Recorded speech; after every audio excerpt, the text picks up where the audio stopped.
Hello everyone, நான் Madan Gauri and hello my dear MG squad. கொஞ்சம் வருஷத்துக்கு முன்னாடி அமெரிக்கன் கவர்மெண்ட் வந்து அவங்க கிட்ட ஏகப்பட்ட சீக்ரெட் ஃபைல்ஸ் இருக்குது அப்படின்னு சொல்லிட்டு அது எல்லாத்தையும் டீக்ளாசிஃபை பண்ணாங்க. மக்களுக்கு எல்லாரும் பார்க்குற மாதிரி ரிலீஸ் பண்ணாங்க. அந்த மில்லியன்ஸ் ஆஃப் டாக்குமெண்ட்ஸ்க்கு நடுவில் சில டாக்குமெண்ட்ஸ் வந்து இன்டர்நெட்ல பயங்கர வைரலா போச்சு. அதுல ஒரு டாக்குமெண்ட் என்ன தெரியுமா சொல்லிச்சு?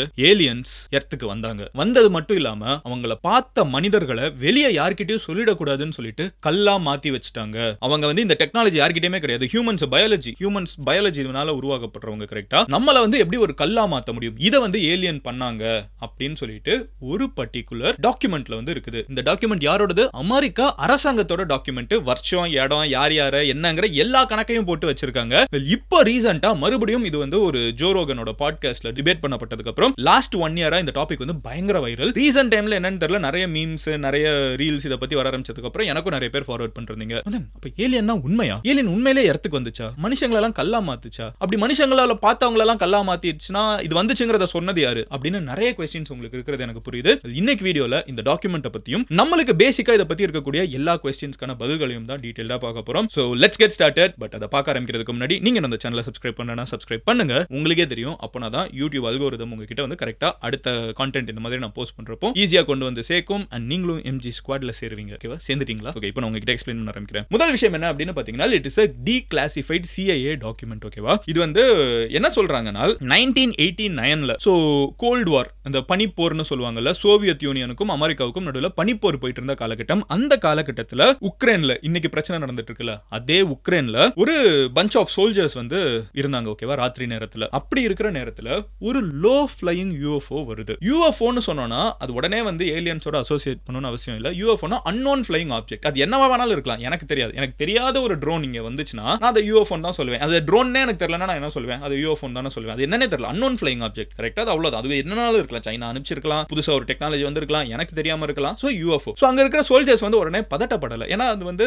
நாடுகளுக்குள்ள வந்து ரொம்ப சுமூகமான ரிலேஷன்ஷிப் இல்லாத ஒரு காலகட்டம். எதிரி நாடு ஏதாவது அனுப்பிச்சிட்டாங்களா அந்த மாதிரி தான் யோசிச்சிட்டு இருந்தாங்க. சோ அப்போ அங்க இருக்கக்கூடிய 25 சோல்ஜர்ஸ்ல ஒரு சோல்ஜர் என்ன பண்றாருன்னு பாத்தீங்கன்னா சர்ஃபேஸ் டு ஏர் மிசைல். ஓகேவா? தரையில இருந்து வானத்தை நோக்கி தாக்கக்கூடிய ஒரு மிசைலை வச்சு வந்து அதை தாக்குறாரு. ஏன்னா அது எதிரி அனுப்பிச்சிருக்கலாம். கரெக்ட்டா? அனுப்பிச்ச உடனே அது ஏலியன் அவங்க யோசிக்கல. ஏதோ எதிரி அனுப்பிச்சிட்டான் அப்படின்னு உடனே கீழ இருந்து தாக்கி இருக்காங்க. தாக்குன உடனே அது போய் பட்ட உடனே அடிச்சு வெடிச்சு சிதறி இருக்குது. கம்ப்ளீட்டா தூள் தூளா வந்து தரையில விழுந்திருக்குது. மெட்டல் பீசஸ்லாம் வந்து கம்ப்ளீட்டா சங்கா வந்து விழுகுள்ள அந்த மாதிரி எரிஞ்சுக்கிட்டே வந்து விழுந்திருக்குது. அந்த விழுந்த பீஸ்ல இருந்து மொத்தம் 5 ஷார்ட் ஹியூமனாய்ட்ஸ் வெளியே வந்திருக்குங்கறாங்க. ஹியூமனாய்ட்னா பாதி மனுஷன் பாதி ரோபோட். ஓகேவா? சோ அந்த மாதிரி ஒரு 5 ஷார்ட் ஹியூமனாய்ட்ஸ் வந்து வெளியே வந்துச்சு. மனிதர்கள் மாதிரி இருக்குதுன்னா மெட்டல்ல இருக்குது. 5 பேர் இருக்காங்க. அந்த மாதிரி அந்த தீ குழம்பு உள்ளுக்குள்ள வந்து ஒரு பெரிய வெடிச்சு தீயா வந்து விழுகுது. அதுக்குள்ள இருந்து 5 வெளியே வந்துச்சு. அந்த உடனே இங்க சோல்ஜர்ஸ்க்குலாம் சம பயம். என்னடா இது, ஏதோ பெருசா வருது, ஏதோ புது டெக்னாலஜி, என்னது இது, ஒண்ணுமே புரியல. அந்த 5 அடுத்த செகண்ட் என்ன ஆகுதுன்னு பாத்தீங்கன்னா, வெளியே வந்து இத்தனை பேர் இருக்காங்கன்னு பார்த்த உடனே 5 ஒண்ணா மெர்ஜ் ஆயிடுச்சு. 5 ஹியூமனாய்ட் ரோபோட்ஸ் மாதிரி தனித்தனியா வெளியே வருது. அது வந்து ஹியூமனாய்ட்ஸ்னு சொல்லி விட்டாங்க. அது ரோபோட்னு கூட சொல்லல. 5மே வந்து ஏதோ மேஜிக் பாக்குற மாதிரி ஒண்ணாயிடுச்சு. ஒரு ஸ்பியர் ஆயிடுச்சு. ஓகேவா? ஒரு பெரிய உருண்டை ஆயிடுச்சு. With Crazy brightness. பயங்கரமான ஒரு பிரைட்னஸ். ஏதோ சூரிய வெளிச்சத்தை திடீர்னு உள்ளுக்குள்ள வந்து ஒரு சூரியனோட பிரைட்னஸ் வந்து திடீர்னு எர்த்துக்குள்ள வச்சா எவ்வளவு வேகமா ஒரு ஹீட், ஒரு பிரைட்னஸ் வரும். அந்த மாதிரி ஒரு மிகப்பெரிய ஸ்பியர்ல இருந்து ஒரு லைட் வந்துச்சு. அந்த லைட்டை வந்து அத்தனை சோல்ஜர்ஸும் பாக்குறாங்க. ஓகேவா? பார்த்த அடுத்த செகண்ட் அவங்க அத்தனை பேர் அங்கேயே உறைஞ்சு கல்லா மாறிட்டாங்க.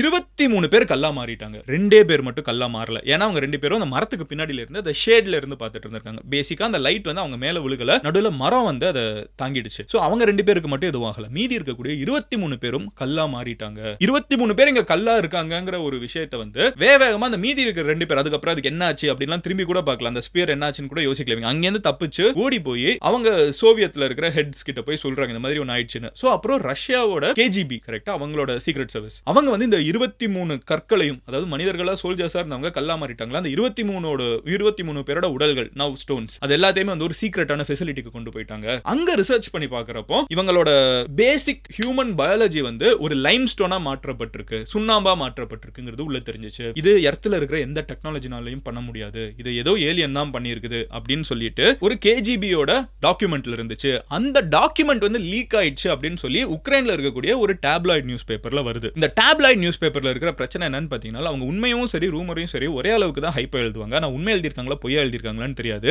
ஆனா இந்த டாக்குமெண்ட் இப்படி ஒரு KGB ஃபைல் இருக்குது, அதுல இந்த மாதிரி ஒரு சம்பவம் நடந்தது இருக்குது. உலகத்துல இருந்தே அது KGB மறைச்சு வச்சுட்டாங்க. அவங்க ஏலியன்ஸோட கான்டாக்ட் பண்ணிருக்கணும், ரஷ்யன் ஏஜென்சிஸ் கான்டாக்ட் பண்ணிருக்கணும். பட் இந்த உண்மையை அவங்க மறைச்சிட்டாங்கங்கிற மாதிரி ஒரு லோக்கல் நியூஸ் பேப்பர்ல டேப்லாய்ட்ல வர ஆரம்பிச்சிருக்குது.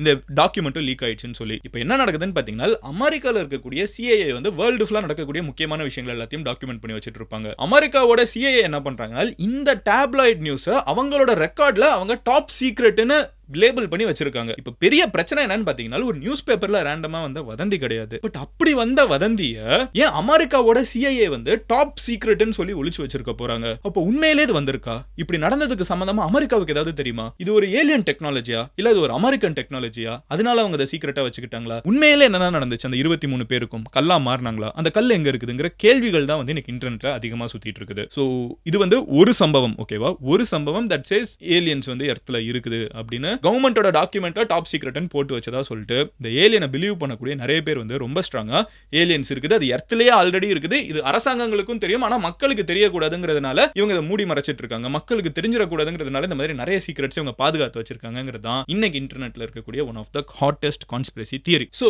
இதெல்லாம் ரிலீஸ் ஆன சிஐஏவோட அர்கைவ் ஃபைல்ஸ் இருக்குல்ல, அதாவது சிஐஏவோட டாக்குமெண்ட்ஸ் தான் இப்போ டீக்ளாசிஃபை பண்ணி மக்களுக்கு ரிலீஸ் ஆயிருக்குது. இது ரிலீஸ் ஆனது 2000ல நான் சொன்ன மாதிரி, ஓகேவா? And it had around 13 million documents, 13 million documents வந்து இந்த மாதிரி அமெரிக்கன் கவர்மெண்டோட டாப் சீக்ரெட் அப்படின்னு சொல்லப்படுறதுலாம் ரிலீஸ் ஆச்சு. பட் 13 மில்லியன் டாக்குமெண்ட் நம்ம உடனே வாசிக்க முடியாது, கரெக்டா? அதனால தான் கொஞ்சம் கொஞ்சமா இந்த மாதிரி பேசப்பட்டு இருக்குது. 25 வருஷம் கழிச்சு இப்போ மறுபடியும் இந்த மாதிரி ஒரு ஏலியன் வந்துச்சு, அது வந்து கல்லா மாத்துச்சு அப்படிங்கிறது வந்து இப்போ வைரல் ஆயிட்டு இருக்குது. அண்ட் இன்னொரு விஷயம் என்ன அப்படின்னு பாத்தீங்கன்னா, ஏன் இதை வந்து இவ்வளவு சீரியஸா எடுத்துக்கிறாங்க? ஓகே, அது ரேண்டமான ஒரு டாக்குமெண்டா இருக்கலாம்ல, இது இல்ல இது பொய்ன்னு சொல்றவங்க என்ன சொல்றாங்கன்னா, இது எவனோ ஒருத்தன் சும்மா கூட நடுவில் ஆட் பண்ணி வச்சிருக்கலாம், இத்தனை வருஷம் ஆச்சு, எவனோ ஒருத்தன் நடுவில் வம்புலுக்கிறது கூட ஆட் பண்ணிருக்கலாங்கிறாங்க. பட் இன்னொரு ஒரு பிரச்சனை என்னன்னு பாத்தீங்கன்னா, US கவர்மெண்டே வந்து UAPs இருக்குது அப்படின்னு சொல்லி சொன்னாங்க. அது என்னன்னா அன்ஐடென்டிஃபைட் ஏரியல் ஃபினாமினா வந்து யூஎஸ்ல நிறைய பார்த்திருக்கோம், அது அமெரிக்காவோட நேவிலாம் கூட வந்து ஸ்பாட் பண்ணிருக்கோம். ஒரு சின்ன டிக்டாக் மாதிரி இருந்துச்சு, வேகமா போயிட்டு இருந்துச்சு, நானே இதுக்கு முன்னாடி வீடியோ மேக் பண்ணிருக்கேன். அமெரிக்கன் கவர்மெண்ட் என்ன சொல்றாங்கன்னா, எங்களுக்கு தெரியாம வானத்துல பயங்கரமான சில டெக்னாலஜிஸோட நாங்க ஸ்பேஸ்ல மூவ் ஆகுற